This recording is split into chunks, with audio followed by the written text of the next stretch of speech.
Last year, a Malaysian lady shared a Famous Amos cookie recipe that went viral. Today we're going to be showing our version of this recipe with the addition of a key ingredient that was missing from that one.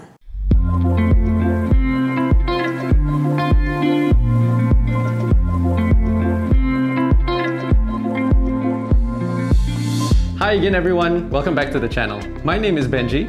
I'm Michelle. And we're just two regular home cooks who like to share recipes of the things that we like to cook and bake. Before we jump into it, if you like this video and you find it useful, do consider hitting the thumbs up button. It really helps our channel out. When I think Famous Amos, I think of walking through airports with the smell of Famous Amos cookies filling the air. I miss airports. Now that we're back in MCO in Malaysia, why risk going out to buy Famous Amos when you can just make it at home? The key ingredient that we found that makes all the difference is Ovaltine, or more specifically, malted milk powder. Most of the recipes that we found online don't seem to include this. We actually found this in one of our favorite cooking blogs, Buttermilk Pantry. We'll list her very detailed blog post in the description below. So without further ado, let's bake them cookies. Okay, let's get into the recipe. But before we do, as always, the ingredients list and the steps to make this recipe is in the video description below. The first thing to do is to mix the dry ingredients together. This includes the flour, the baking powder, and the baking soda.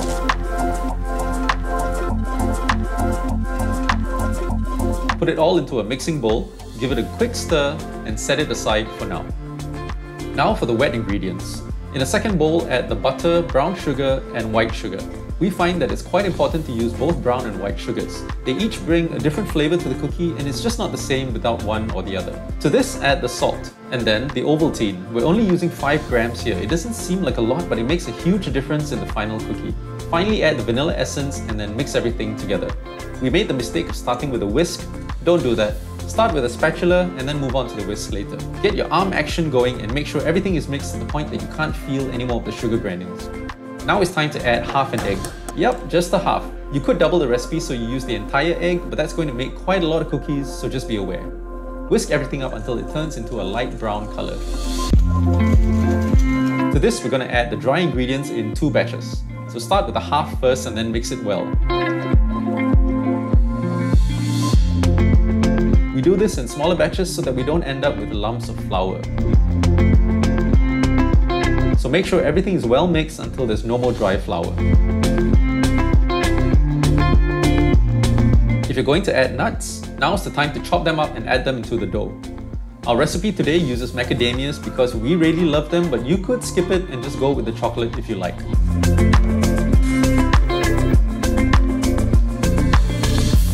If you're able to, try to use a really good quality chocolate chip. We've attempted this recipe with different types of chocolate chips, and the better quality ones make such a difference.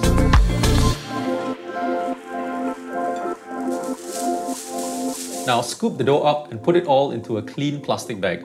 This is going to go into the fridge to let it rest and build flavor for between 24 and 72 hours. We found that 72 hours gives you the best results.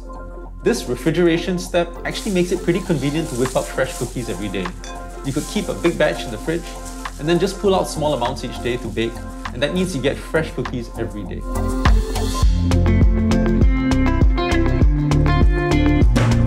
When you're ready to bake, pull off small chunks of dough and roll it roughly between your fingers and place it on a baking tray lined with a silicone sheet or parchment paper.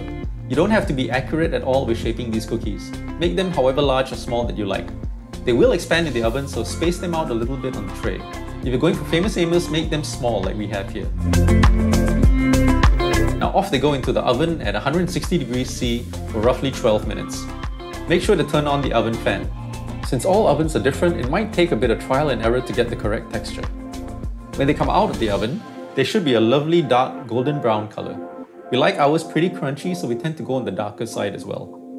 If any of the cookies have joined with each other, separate them with a knife straight after you pull them from the oven. Now let them cool for about 10 minutes on the baking tray before moving them onto a wire rack to cool completely. And that's all there is to it. Famous Amos, at home, the best. So we tried many recipes that claim to emulate Famous Amos, but this one we feel is even better than the original because it has less sugar in it. Besides the Ovaltine, we feel that macadamias is the other key ingredient that's missing from the original recipe. A lot of the recipes online add almonds. which, although tastes good, doesn't stay quite true to the original.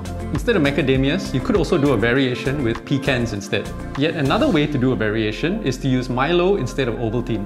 That gives you a really deep chocolatey flavour. Again, this isn't quite true to Famous Amos, but it still makes a really good cookie. We hope you enjoyed this video, and if you did, please hit that subscribe button and like our videos. That's a wrap for today. We hope you're keeping safe, and we'll see you in the next one. Bye!